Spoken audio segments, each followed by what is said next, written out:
Richard Bronson, thank you for being here. Thank you for having me. As an executive producer on the docuseries, I have to say that when you spoke, I felt that you were extremely authentic, which I know you don't like that word, but I felt like you were very honest about what you went through with the docuseries coming out, that you feel like your voice will finally be heard in a way that you've wanted to talk about it publicly for a long time. I have had the opportunity to talk about my experience many times. And while undoubtedly this will be the best podcast that I've ever had the opportunity to be part of, I've been on hundreds and hundreds of them. The nature of the work that I've been doing since my Wolf of Wall Street days that go back 20 some odd years has put me behind the microphone.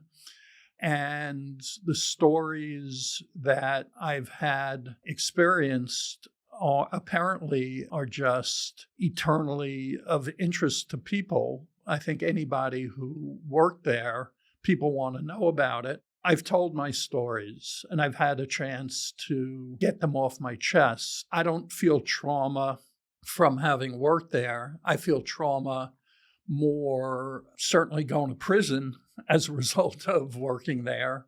That has been the greatest source of trauma for me, and it continues to be. Let's start at the beginning here. Am I jumping ahead a little? Well, I think I did. I was like, let me get this out. Yeah, when you bring up trauma, you I skipped it over. I skipped over. You sort of click the trauma button. Okay, let's start at the beginning. You were already on Wall Street. Yes. So walk me through that career, how you landed there. Why did you want to work on Wall Street? The only reason to work on Wall Street is money. It doesn't give you anything other than an opportunity to make money. I was supposed to be a journalist. That's what I went to college for. Living in Manhattan, however, you quickly realize that if you want to do anything, you need to have a lot of money. And the best path, at least living in Manhattan, is to work on Wall Street. I got a job working at a big investment banking firm, and I worked at a few of them. At a certain point, I just sort of got tired of the meaninglessness of my work, and I decided to leave. A couple of weeks after my leaving my work, I ran into a guy who I used to work with at a different firm, and he asked me what I was doing, and I told him that I had left and I was trying to figure out my next move, and his eyes lit up and he goes, well, I'm going to tell you what it is. He said that he began working at a firm on Long Island, and he was making a huge amount of money, as was everybody, and I had to check it out. He told me the name. I had never heard of it. It was called Stratton Oakmont. And it was in some warehouse sort of town outside of Manhattan, which wasn't very impressive to me.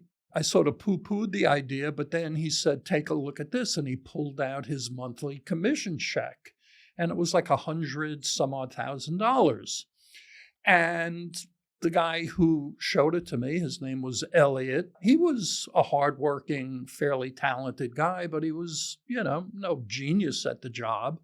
So I was very impressed that he had made that much money. And I immediately asked, well, does this check clear? Is it real? And he laughed and he said, yeah. And I said, all right, I'll go check it out. How could I not? So I met him the next day, and in Lake Success, New York, which is the town that Stratton was based. And I walked into this huge sort of warehouse building where there was row upon row of mostly young 25-year-old guys sitting at desks. On their desks were what were called then quotrons. This is sort of pre-computer. It was, I guess, about 1990 or 89. The guys were sitting at the desk. They were, as opposed to the firms that I were used to working at, which were these white shoe, fancy New York Stock Exchange firms where everybody was wearing Hermes ties and Armani suits. The guys here were not dressed So nicely, they were mostly standing up and they were yelling into their phones. And I recognized that they were pitching prospective clients on buying stocks. The one thing I didn't recognize were the names of the stocks that they were pitching. Periodically, amidst all of the yelling that was going on, I would hear a phone slam down in the cradle, and the broker would shout out 20,000 shares of, and he would name a stock. And he would receive high fives all around. And Elliot, who was standing with me, would tell me that the guy just earned $15,000 on the phone call. Now, $15,000 for pitching a stock to someone was a very, very good commission on a 15-minute phone call, be it at the firm I used to work or anywhere. And I was sort of taken aback. And it sort of came to me that they were not pitching the sort of stocks I was used to, which were well-known New York Stock Exchange stocks, like Union Carbide or IBM. Rather, these were $5, $6 stocks, which had, the pejorative misnomer of being called penny stocks. They weren't trading at pennies, $5 or $6. But nonetheless, to make that much money on one transaction was impressive and significant. Made you scratch your head a little bit, but nonetheless, it was pretty exciting. Elliot said, "Come on, we got to go meet Danny, the number 2 guy at the firm." I walked into the office and I realized I knew the guy, Danny.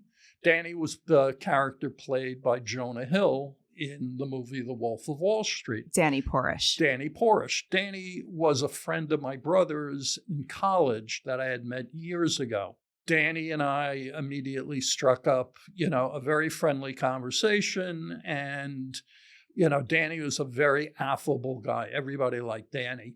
And Danny said, "You got to come to work here. With your experience, you'll kill it." We talked a while and he said, "Come on, let's go meet Jordan."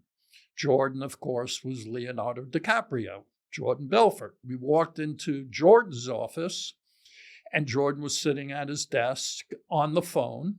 Jordan still was with his Queen's tough, sort of rough around the edges accent. Over time, he became much smoother, but still he had the same, sort of gruff way about him. He was wearing a suit, and when he stood up to shake my hand, I noticed that he was wearing cowboy boots with high heels. I mean, not high heels, but still, they made him taller. And I sort of got a kick out of that when I saw it. Jordan was not particularly impressed one way or another with my pedigree whatsoever. He clearly, I got the impression that his feeling was, I've already got something very good going and nobody is that important to me. In any event, I figured, what the hell? Everybody else is making all this money. I know what the job is, and if they're doing it, I can do it just as well, if not better. So I started working there. I became friendly with the brokers there. I was older than them, but, they were great. I became immersed in all of the debauchery and the fun and the craziness and the drugs and the gambling trips and the casinos and the women and all the stuff depicted in Scorsese's movie. I began training some of the brokers and the cold callers, and at a certain point, within about 8 or 9 months, I became a partner at the firm. So your pedigree did actually help you accelerate throughout that firm? Absolutely. So what did Jordan realize about young men and that hunger and ambition that you think maybe other people didn't quite understand on Wall Street, proper Wall Street? What did he understand about young men? Maybe young men in that demographic who weren't as educated, taking the same route that most young Wall Street brokers were. There were lots of other penny stock firms out there, first of all. He wasn't the first.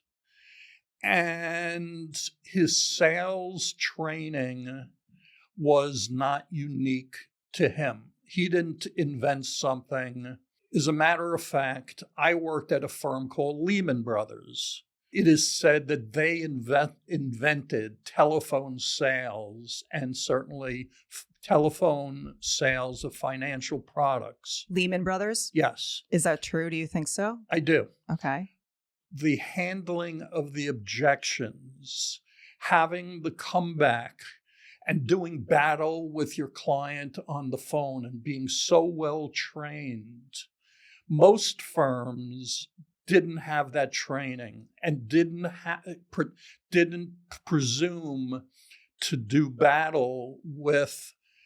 Well, let me back up. There is a fallacy or a myth when they would talk about Stratton or talk about my firm, which we haven't spoken about yet, that we would rip off widows and orphans. And that was part of the terribleness of what we did. Now, we did plenty of things that were terrible, don't get me wrong. But one thing we didn't do is rip off widows and orphans. It wasn't because we were saints or we were above, well, that's the line we didn't cross. Right. The reason we didn't rip off widows and orphans is widows and orphans didn't have money.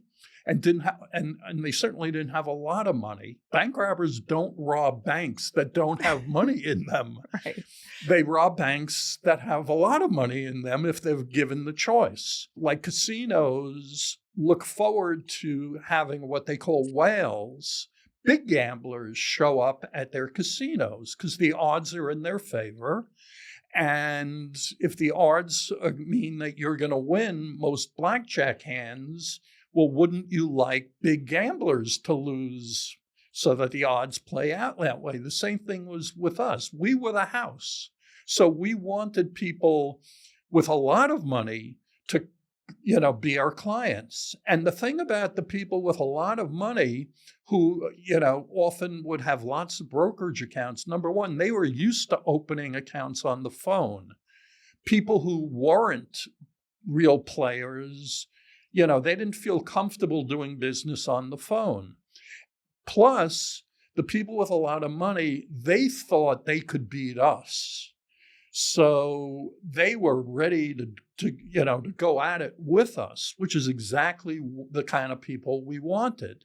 Because we knew that if they were going to try to go against us, again, with a house, we're going to win. That also goes to the fact that you're battling with your potential customer on the phone. Couldn't you tell a lot by a person just how they would battle you in that conversation? We knew how they would all the time. Everyone had the same objections every single time. Part of the training that we would get, that I first got when I worked at Lehman Brothers years before, was to expect the objections every single time and not to be surprised. An untrained broker doesn't have a plan for when it happens. And I used to give the analogy, if you were a boxer and you were going into the ring against someone like Mike Tyson, if you walked into the ring and Mike Tyson came at you and punched you really hard in the head, a terrible boxer would say, "Oh my God, that hurt." Now, of course, Mike Tyson is going to punch you in the head and it's going to hurt. A smart boxer has been well trained to expect it and had a plan for that. The stupid, bad boxer has no plan, and he's going to end up face down on the mat. We knew that the person we were doing battle with is going to have objections and think that they're going to send us to the mat face down. But we had a plan for exactly what they were going to say, the punches that they were going to throw at us. And we had a plan that would end up putting them on the mat, much to their surprise. It was a lot of chess, and it sounds like Art of War. It was art of war, it was chess, but it wasn't even nearly that sophisticated. Right. It was just standing up to people who thought they were tough, who normally got their way. But we used their ego and their toughness and their being a bully. You know, when you stand up to a bully and punch them back, very often they just crumble. And that's what we did. We used it against them. And it doesn't have to work every time, because when you're getting paid $15,000 for a 10-minute phone call, if it works once in a while, you're doing very, very well. The movie shows the excess, the drugs, the money. What did it get right and what did it completely miss? I'm sure you've been asked this a lot, but we would like to know. What did it get right? The drugs, the money. It That's got right. that all right. We took a lot of drugs. Quaaludes. Quaaludes was our drug of choice. I've heard that over and over and over again. Yes. Quaaludes, they stopped making them. And I thank God for that, because I'm sure I wouldn't be talking to you right now if they still existed. Everyone loved them. Everyone loved them. People often ask me, well, what were they like? You know, why were they so lovable? Explain that. I can. Quaaludes are what you like about drinking without any of the noise, any of the bad parts, any of the room spinning, any of your losing your lunch. You completely lose all inhibitions. You feel great about yourself and the world. You feel like every person out there is your best friend. You feel, if you're a guy, that you are God's gift to women. And that means you could walk up to any woman and in 5 minutes have her on your arm. And I'm saying that euphemistically. Understood. Understood. What caps the beauty of the drug is that at the end of the night, instead of you feeling sick or staying up all night, you know, like cocaine or crashing or feeling depressed or any of the bad things that recreational drugs leave you with at the end, with Quaaludes, you get a great night's sleep because they were designed as sleeping pills. At the end of the night, you decide, all right, I've had enough. You go to sleep and you wake up feeling terrific. It's like the perfect drug. Exactly. It was too good to be legal. Every person I've talked to about Quaaludes said that it's actually like another character in the movie because so much happened because you guys were on these Quaaludes continuously. Yes. It drove so much behavior, so much bad behavior. For example, we used to do IPOs at Stratton, as I guess all penny stock brokerage firms would do, and that would be sort of the big payday, and we'd do them once every few months. We'd work a few months to build up to IPO days. I would frequently go out with Danny for lunch before the IPO. Sounds like a good idea. It's a perfect idea. We would, first of all, like in the movie, one thing the movie got right, to maximize the effects of Quaaludes, you want to take it on an empty stomach. You know, and they say, like, when you're drinking, you should make sure you don't drink on an empty stomach. Correct. Well, contrary-wise, if you want to have the maximum impact from Quaaludes, do it on an empty stomach. So you don't eat. The longer you don't eat, the more empty your stomach is. And that was in the movie. How they, like, didn't eat for like days before they took them. But we wouldn't have breakfast. There was a particular restaurant in Great Neck, Long Island, nearby where our office was.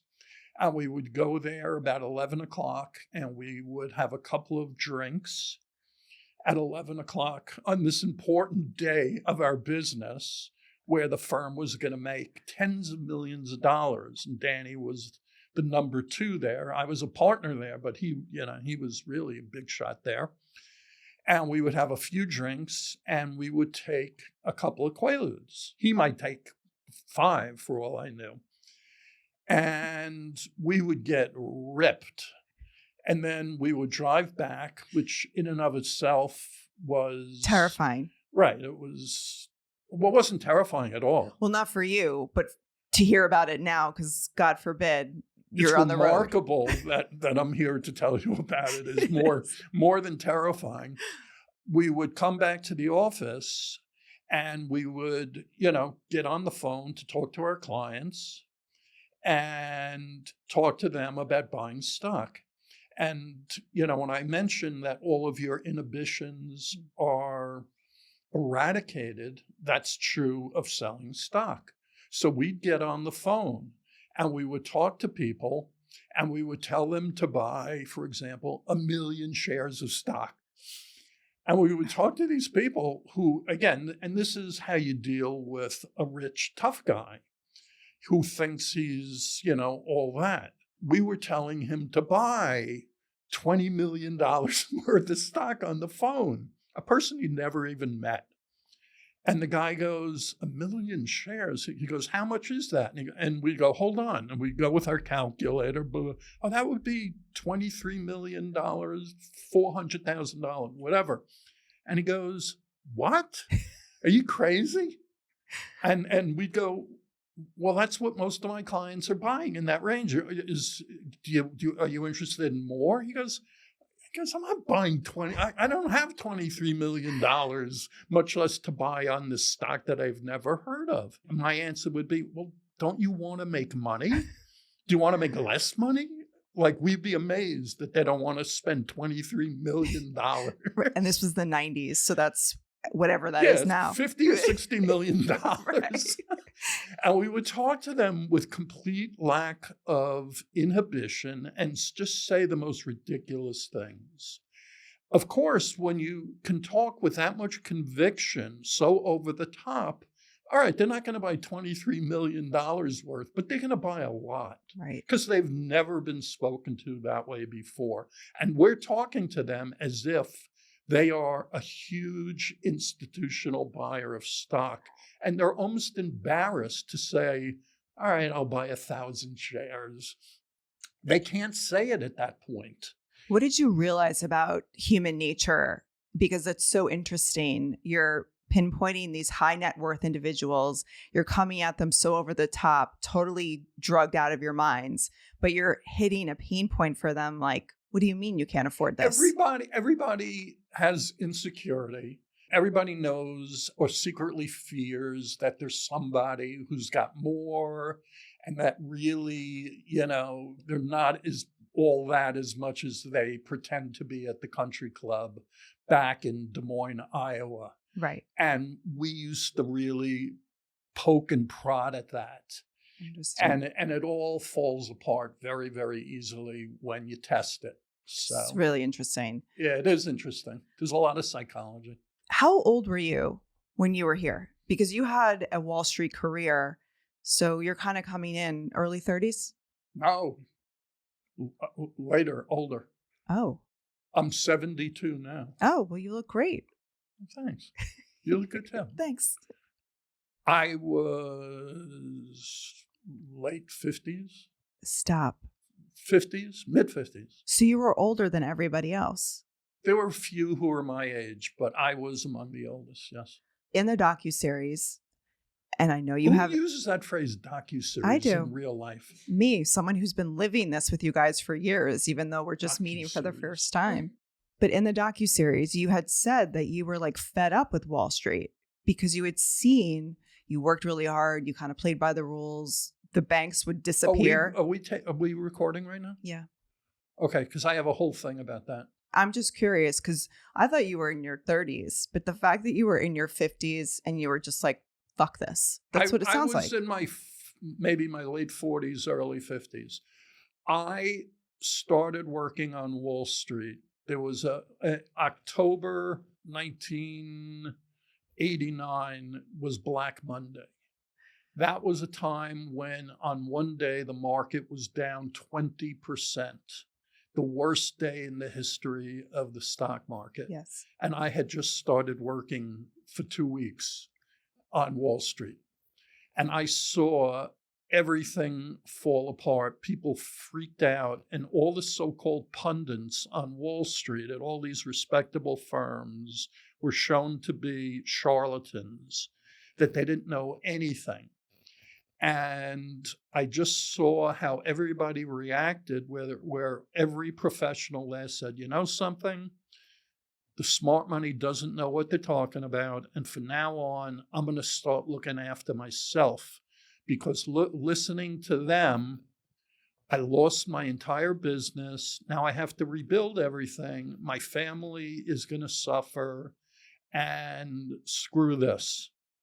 And a level of cynicism and jadedness permeated Wall Street. That's when I first started. I very quickly sort of assumed that attitude that look after yourself, forget about anybody else, because there's no way that you can really have any level of integrity and make believe you're helping your clients, because it's completely a crapshoot.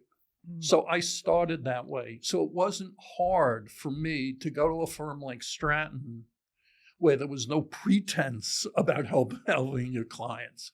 Because all of these firms that I worked at, Shearson, Bear Stearns, Lehman Brothers, each one of them were fancy, so-called legit firms. It was all bullshit there too.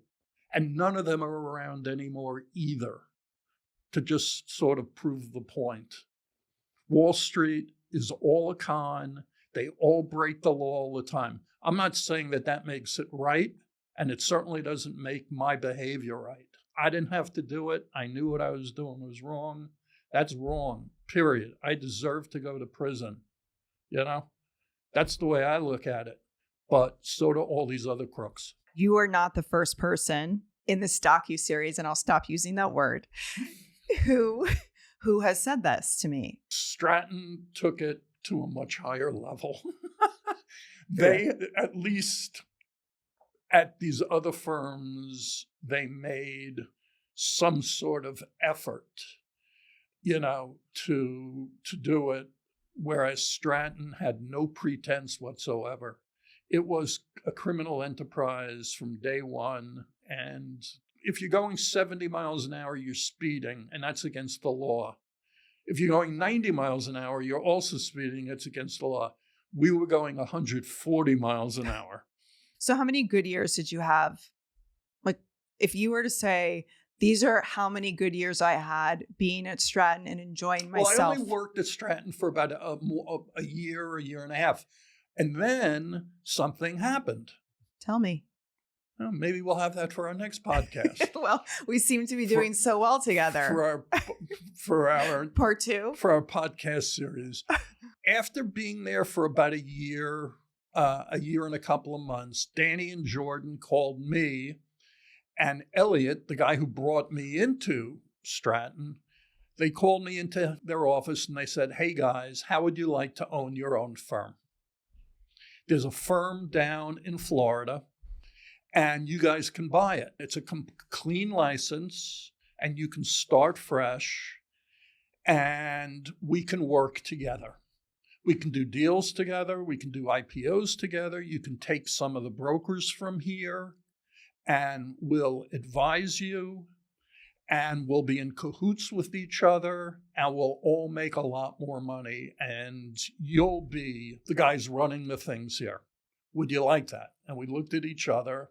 I was not married, so for me it was an easy decision to say yes. Elliot was with kids, but he said yes, and we moved down to Florida, and now we own the brokerage firm of our own. And what was that called? And it was called Biltmore Securities. We started with just a couple of people, and we participated in Stratton's next IPO as promised, which quadrupled on the day. And the next day, it was like they were selling tickets for the New York Knicks final game, whereby there were crowds of brokers winding around the block who all wanted to come work for us because they had heard that we were the hottest team to play for and that we were affiliated with Stratton, and everybody wanted in. And within a year or two, we had 400 people working for us. We ended up making 70, 80, 90 million dollars a year. And my partner and I were rich. My life changed enormously. And it changed because now we were in cahoots with Stratton, and which was all undisclosed and all illegal, the things we were doing. You're not supposed to be, it's like we were OPEC now, fixing prices and fixing deals and trading with each other as opposed to opposing each other in a fair market. Like if you're at an art auction and you're both bidding for pieces of art, we were colluding on the pricing of it. We were doing all these different things. Ellie and I would fly to New York, and we would meet surreptitiously and plan out how we would do all this stuff. All of this is illegal.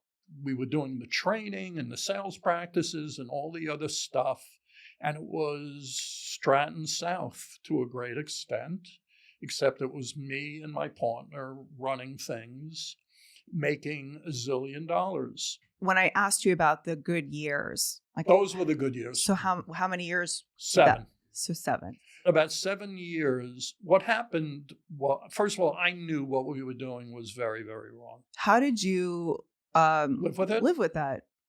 It ate me up inside. Okay, you were living the life that now today young people see on Instagram. Like, I want the private jet, I want the house here, and this lifestyle. But if you're obtaining it illegally, can you really enjoy it? Can you enjoy it? And also, you have to know that there's going to be a knock on the door one day. Don't you think so? I mean, listen, not everyone gets caught, but for the most part, do you think everyone gets caught? Well, I knew we would get caught because already the rumblings were there with our friends up north at Stratton. They were starting to get in trouble. The way you get caught is not one day, it's not like you rob a bank and then they find you the next day and they put you in handcuffs. With securities matters, it takes years. And, there's a whole sort of protocol that you go through with lawsuits and settlements and civil litigation and all kinds of stuff that, not to get too deep in the weeds here, but it takes years before the shit really goes down and before you end up in prison. So it takes a long, long time, but I knew eventually it would happen. I had a guy who worked for me, and I'll never forget, he said to me, he goes, "You're the most unhappy millionaire I have ever met." For me, it was very difficult for me to enjoy it. And how I dealt with it was I took a lot of drugs. And with the help of self-medicating, I enjoyed it while I was high. And I became addicted to taking the drugs. And even as I tell you about this, I hesitate to talk about it this way because it makes it sound like, well, feel bad for me because I didn't really enjoy it. It makes it sound like, not really. I deserve someone's, because I don't deserve any. The fact that I knew about it to me makes what I did all the worse. I can't feign the fact that I, was ignorant. Or I don't have that excuse. I knew full well the day I walked into Stratton, it was wrong. And I knew certainly running this firm where I was, my partner and I were the ones pulling the switches and inducing others to do our bidding. I knew full well what we were doing was wrong. And if it wasn't illegal, it was immoral. If it wasn't the letter of the law, it was the spirit of the law. I knew it was wrong. I knew it was not the reason why I was put on this earth, and yet I was doing it. And I was doing it for the most base carnal reasons. Which were? For ego, for creature comforts, to get laid, to do all the things that motivate people There's nothing exalted about it. What I did was, in order to try to elevate myself and buy respectability, I got involved in nonprofit organizations. I gave away tens of millions of dollars to charities to try to make myself feel better and to surround myself with so-called respectable people. But that was bullshit. I did what I did, and I was punished for it deservedly.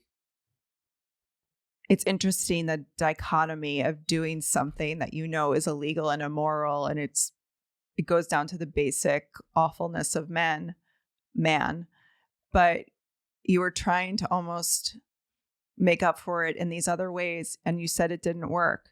When was the day that you realized the jig is up and I'm going to jail? I thought you were going to say, when the jig is up, I can't do it anymore. Well, yeah. Well, how about that? The jig is up and I can't do it anymore. What was that day like? The first jig was, there were 3 jigs. The first jig was, I said to my partner, we've made a lot of money. A lot of it was ill-gotten, but we also made a lot of money legitimately. Let's take the money and pay everybody back. Oh, that is interesting. Now that never really got out, and part of the reason is that I never felt like we should publicize this because it makes it seem like we're trying to convince people we weren't such bad guys. But I feel like I was a bad guy, and I don't want to try to convince people that I wasn't, because I am what I am, or I was what I was. But we paid back tens of millions of dollars in self-restitution. So before the cops came. Yeah, walk me through that. We were not yet indicted. The guys with the windbreakers with the big letters on the back hadn't yet shown up. We knew it was going to come. So there was some enlightened self-interest at work here. You know, we said, listen, this may help us down the road. But we also felt like lousy what we had done, and we're in a position to sort of make amends. Let's just do it. We have enough money. Let's just do it. Let's just pay everybody back. If we can do it, let's just do it. So we did it. And we created a fund, and we had an attorney oversee it. We got the word out, and we said, if you were hurt by what we did, if we took your money, you know, here's what you do. We funded it with tens of millions of dollars, and people came out of the woodwork and got their money back. Did this happen because Jordan had been arrested, or is this before then? I'm not sure exact timing, but we certainly knew what was going on up there. I mean, we knew that this was in our future. You're trying to beat the government to the punch. That was part of it. And it was also because we wanted to do the right thing. Did you feel like that would have saved you from what was coming? I didn't think it would fully save us, but it certainly wouldn't hurt, I thought. I'll tell you what the judge said about it. Tell me. Well, so in any event, we did that. And then I left in 1997 my own firm, and I left it to my partner. I said, I can't do this anymore. I just can't do it. This is eating me up inside. I'm getting no pleasure from this. I feel terrible. Here, you take it. And he was more than happy to take it, because for him it was a financial windfall to take it. Of course. Because it was still a money-making machine. So he took it, and then like 3 years later, I had some other business that I was trying to get off the ground, and a couple of people knocked on the door, essentially, and they said, can we talk to you? And I said, who are you?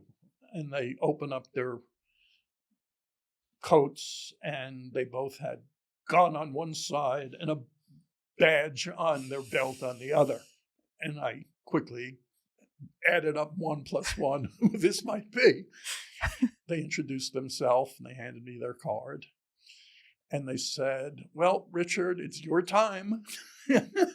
You know, you're going to be indicted, and we'd like to talk to you. if we can come to some agreement, and if you could help us bring cases against others, we could, perhaps work out a deal where you won't have to end up going to prison. You're still going to be indicted and convicted, and you'll be a felon, but you won't, if we can work it out, which means if you can wear a wire and help. Oh, we know. Remember, we did a show Right. about So you know about that. Right. So if you'll help us with that, you can avoid going to prison. I said, first of all, I'm not going to talk to you now. I have to talk to my attorney. And they said, of course. And I said, but I just want to tell you that it's not my intention to accept that deal. I already feel pretty terrible about what I've done with my life. And I'm not going to add to that by ruining other people's lives. So that, you can forget about it. So they said, all right, well, here's our card. Have your attorney contact us. And I never took the deal. So I never did that. So what, you went to prison? Yeah. Because you didn't want to ruin anyone else's life. Yeah, that was my motivation. Do you regret that? No. How long were you in prison? 22 months.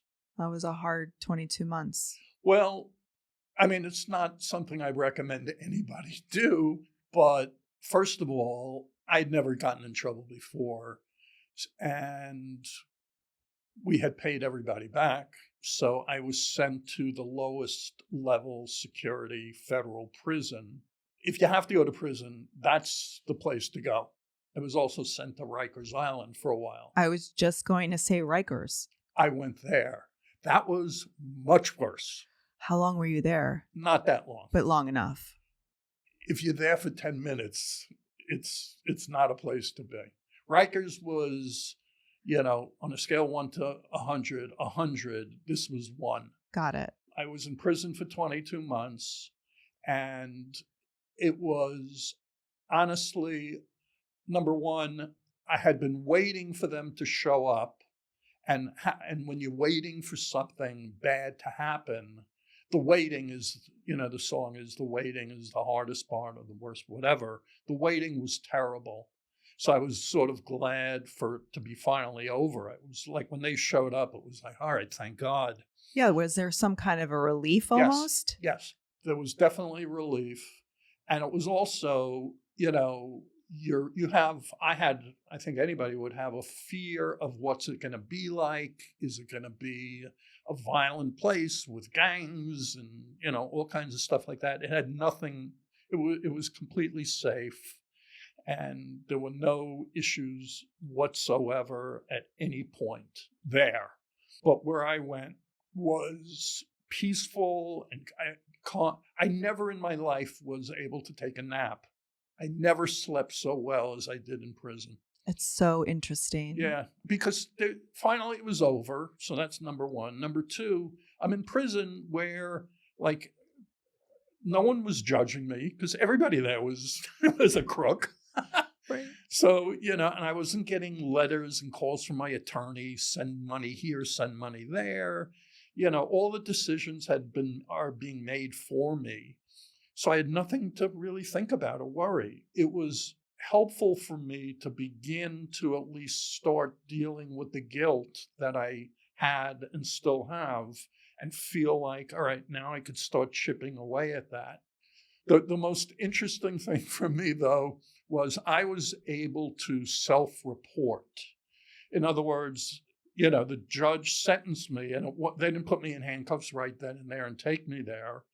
I was allowed to show up at a designated time and, show up on this date.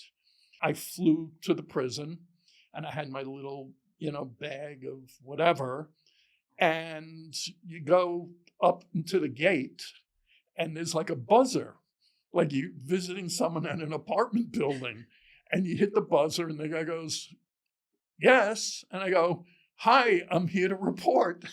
And they go, who's calling?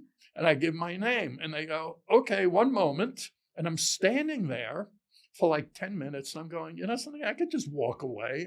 I don't have to do this. And then the buzzer opens, and the door opens, And I realize I take one step and I'm in prison, or I walk away and I'm not in prison. In, out. And it's all under my control. And it's very surreal, sort of. It's like a dream, that you can be in prison or out of prison. It's just that one step. Either way is the determinant. But I went in and, I did it. And, there were lots of white collar people there. Some I knew, many who knew about me somehow or another, because this was in South Florida, the prison, not far from Miami. And people had been to my nightclub and knew me. I don't know. But people knew me, and. Were you protected in there? I didn't need to be protected. You could walk up to anyone and punch them and they wouldn't punch you back, right, because people were just wanted to stay there. And if you created a problem, they'd send you somewhere much worse. So people would be loath to make trouble there. So what did that 22 months do for you? They give you jobs when you're there. And there's something about like scrubbing 100 urinals every day that teaches you about humility. I really, really needed a lesson in humility. I had just turned into such a jerk and a raging egomaniac, from my business. I had hundreds of people working for me.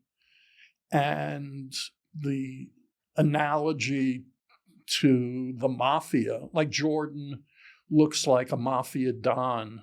And that's the way it was. And that's the way it was for me where I was. The power and the stature and everything else, everybody wants to be a friend. Everyone wants to be around you. Everybody wants to do favors for you. That took an ego and just sort of blew it up. And to me, the ego is just the root of, for me, certainly, the root of so many of my problems. In prison, it's, your ego, yeah, great, you're a real big shot. Look at where you are. Look at what you're doing. It was good to have to go through that for me. I got a lot out of it. Do you ever think back why you took the journey you did? I was drawn to the bright lights and, the glitter of all of these material things, period.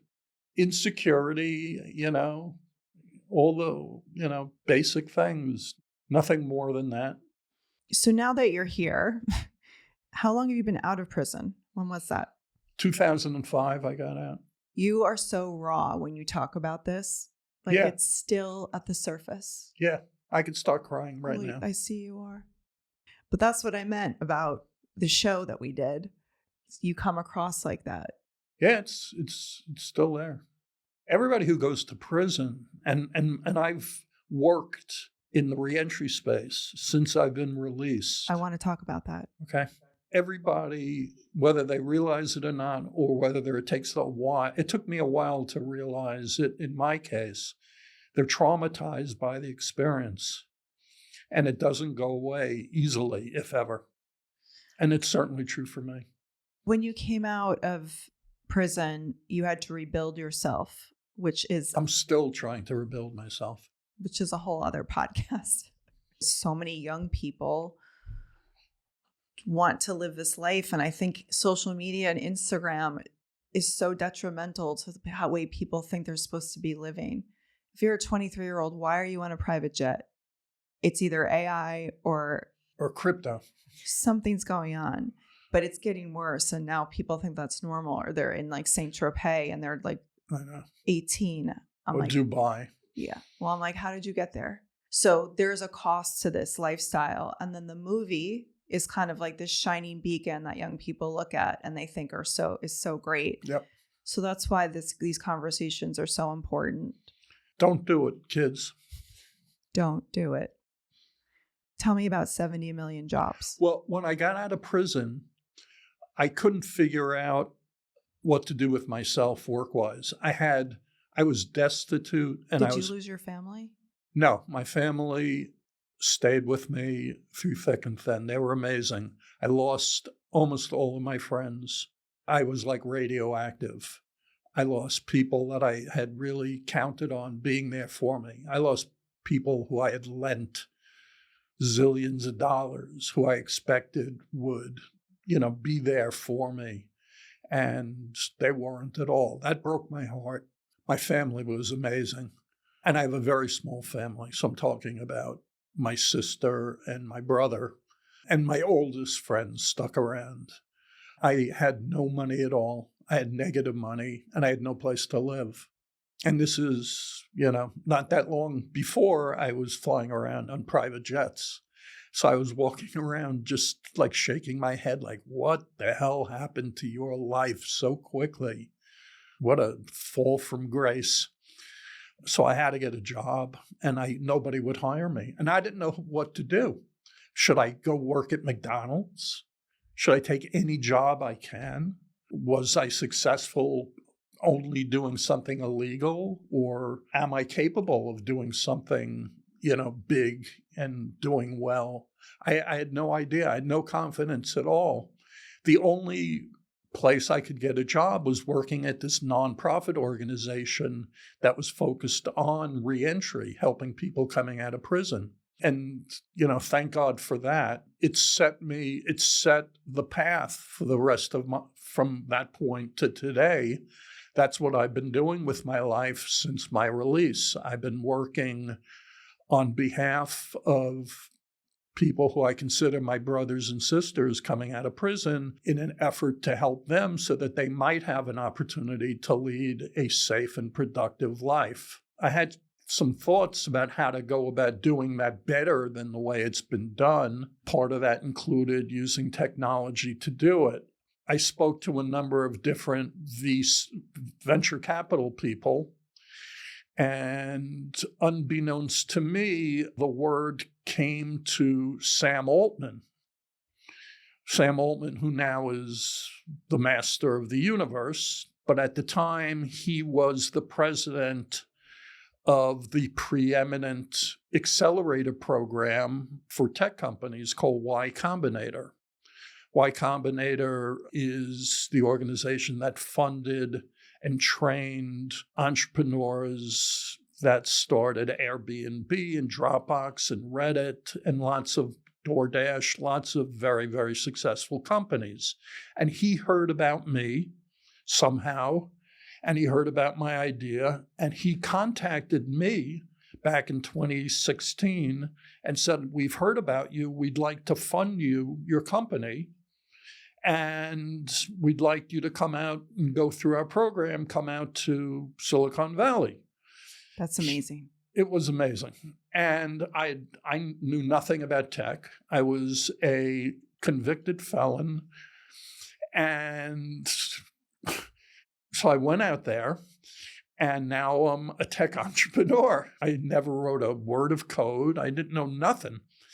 But I started a company called 70 Million Jobs. I was able to raise millions of dollars in venture capital. And it was an employment platform for people with criminal records. And it turned out to be, amazingly, it was successful. We helped thousands of people get jobs, and we actually made a lot of money. Unfortunately, COVID hit, and companies laid off all the people that we had placed in jobs, and they stopped hiring. I kept the company going as long as I could, but eventually the revenue just dried up and I had to shut it down. I've continued working in the space. I've worked at nonprofits. I've consulted for the cities of New York and LA and San Francisco. I've done a bunch of things in the space.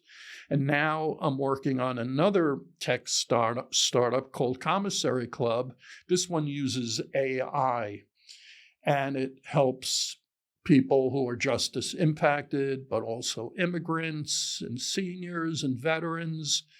And it helps them get jobs and find housing and get benefits and do a lot of things like that using AI. So it's a huge market. I think it's going to make a lot of money, and I think it's going to help a lot of people too. So that's what I'm up to now. Well, it's incredible that you've been able to even be in those circles, right? I mean, those are legitimate That's the life-changing most circle. incredible I for a mean, jerk like me. no, I'm just saying, like, that's a really big fall. And then all of a sudden, I know. Master of the Universe is calling you to come to Silicon Valley. I know. That says something, don't you think? Yeah, it says that I should play the lottery. Yeah, it is. I mean, my life has had a lot of strange twists and turns, things that I could never have planned for or guessed would happen. And the work that I'm involved with, I can't help but feel that there's some design to it that in some way, karmically, it's an opportunity for me to sort of balance out some of the bad stuff I've been involved with. At least I'm hoping. I think so. And who knows what else can happen? Who knows? This podcast could become like millions and millions and millions of views and just hear your story. And who knows what could happen? I know. I hope so for both of us. Yeah. Yes. Yes. So there's a Yiddish expression, man plans and God laughs. Truth. So who knows what the future will bring us, but I look forward to it. Same. And thank you so much for getting on a plane and coming here.